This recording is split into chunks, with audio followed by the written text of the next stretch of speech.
lot of worlds ended tonight, as tonight was AEW's Worlds End, the final pay-per-view 2023 for AEW and all of wrestling as well.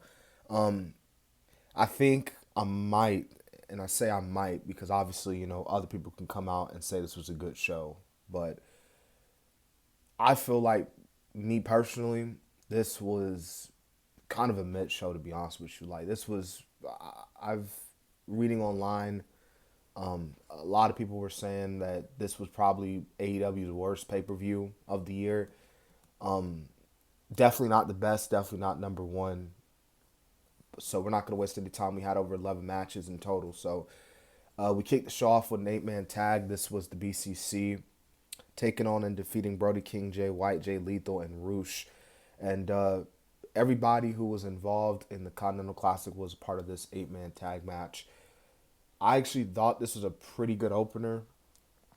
Daniel Garcia was definitely the MVP of this match. He definitely was the one who got the big reaction into this match, and that's saying a lot considering the other competitors in this match. But amazing showing for him, obviously. The crowd loved it, and yeah, just an all around really cool moment for Garcia. And hopefully this time around they continue on that momentum in AEW's case. So the next match was Miro versus Andrade El Igalo, and this was actually, I thought this match was okay at best. I guess CJ, obviously, on Miro's wife, turned on Andrade, and I don't know if you guys heard the rumors and reports, but apparently this was Andrade's last match in AEW, and I'm not even like lying. Like, again, if you read online, like, apparently the report is that Andrade tonight finishing up with AEW and potentially going back to WWE.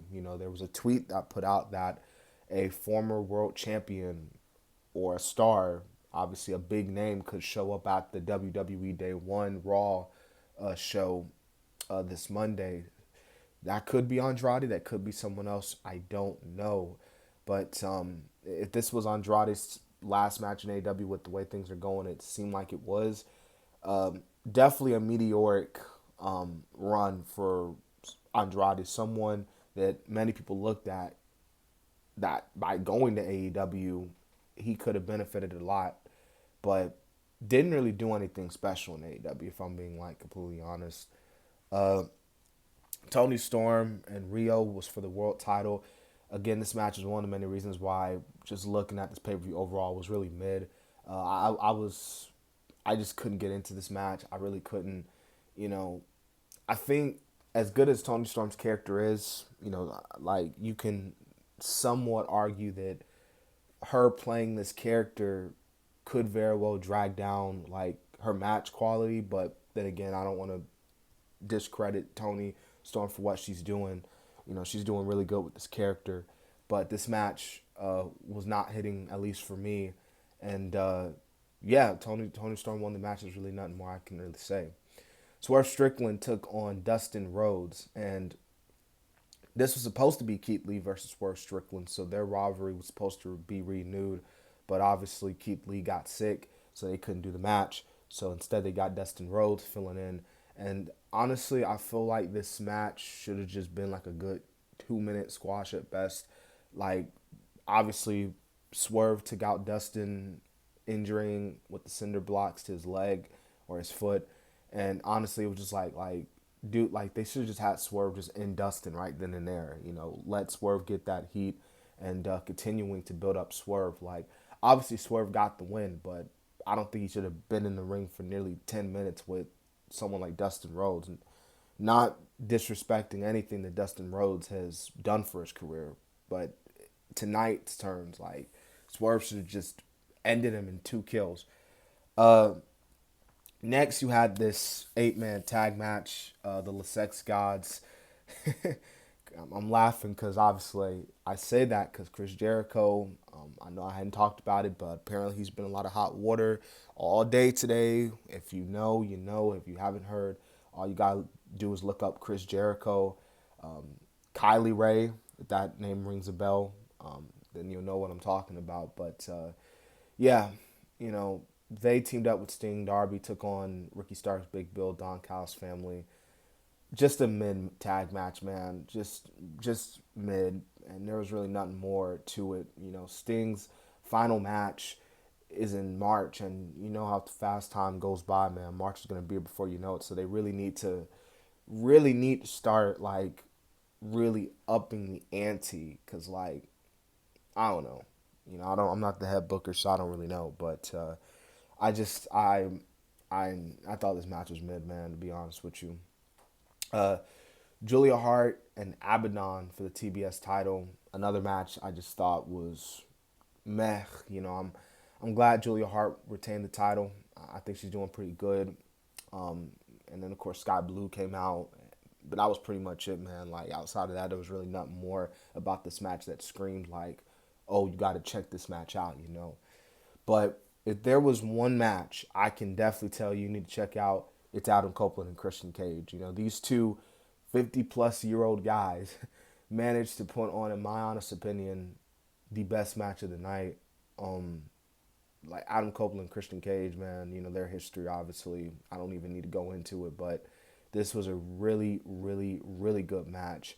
Um, like, it was really good, man. But the ending was just so, like, it made me go, like, what the F? Because uh, Adam won the match, became TNT champion.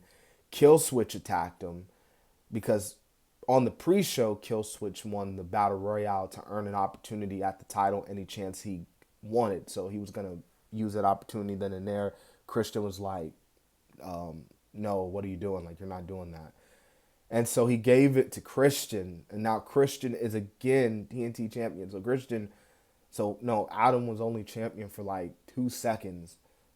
And Christian Cage now is once again TNT champion. So it's like, oh my goodness, like I can sort of get why they did it, but it's just like really like what? But hey, I mean, I don't know, man. I don't know. This feud is obviously far from over. Far from over. Eddie Kingston defeated John Moxley. This was obviously the finals of the Continental Classic for the inaugural Triple Crown Championships, and this was an okay match at best. Eddie Kingston winning was obviously a very big moment considering they were doing this very underdog story with Eddie Kingston. Obviously John Moxley as well, embracing at the end, which was really cool to see. And it is confirmed they're going to do this tournament again, and honestly, rightfully so. A lot of the AEW fans, and I'll even say it, I thought the tournament was pretty good. So, yeah, this is going to be a yearly thing now for AEW. All right, so the main event, MJF Samoa Joe, as you see in the picture here, and this was honestly, I thought they booked this match actually really well. Obviously, Max couldn't do his normal stuff because of the injuries and all that, and I just thought it was really good, man, how they had it. Samoa Joe choking out MJF obviously with the diamond ring, going to Adam. Adam couldn't find it, and he found it, but it was too late. Samoa Joe is the new AEW World Champion. I hope Joe has a good reign as champion, and he should. Joe definitely deserves a world title run, man. After everything that's been going on with him over the past few years, injuries, call it that, or booking, whatever. He definitely deserved that moment. But obviously, it was the ending that everybody was wanting to see. The devil, all these months, all these weeks, all this time, we've been wanting and waiting. Who is the devil? Who is the devil? Who is the devil? And the masked man came out. Adam Cole was in the ring. MJF was in the ring. Adam Cole was like, don't hit him, hit me. But MJF was like, hit me. The lights come out. The lights go out, come back on. Adam Cole sits in the chair. Adam Cole, baby, is the devil. And, yeah, we knew. I think a lot of people at this point knew, like, okay, Adam Cole's the devil. But, and I've been saying it for months, like, Adam Cole turn on MJF would be a little bit cooler than MJF turning on Adam Cole, because MJF turning on Adam Cole would just be predictable, because it's like, okay, it's MJF, he's the devil, like, of course. But to see Adam Cole actually being able to can sway MJF to the point where he's now a good guy and turning on him. And after everything they've been through, it's just, I think it's pretty good. So, yeah, and of course, Wardlow, Roddy, the other guys of the Kingdom. So, the Masked Men, and we'll see what happens. I do expect Max, with everything going on. Definitely, I see him taking a break. I don't really see him showing up on Dynamite or the next couple months after this, weeks even. So we'll definitely see what happens. But with that being said, that has been my official AEW Worlds End review. And Happy New Year to everybody out there. If it's already New Year or whatever, 2024 should be good for wrestling, really good for wrestling. So, yeah.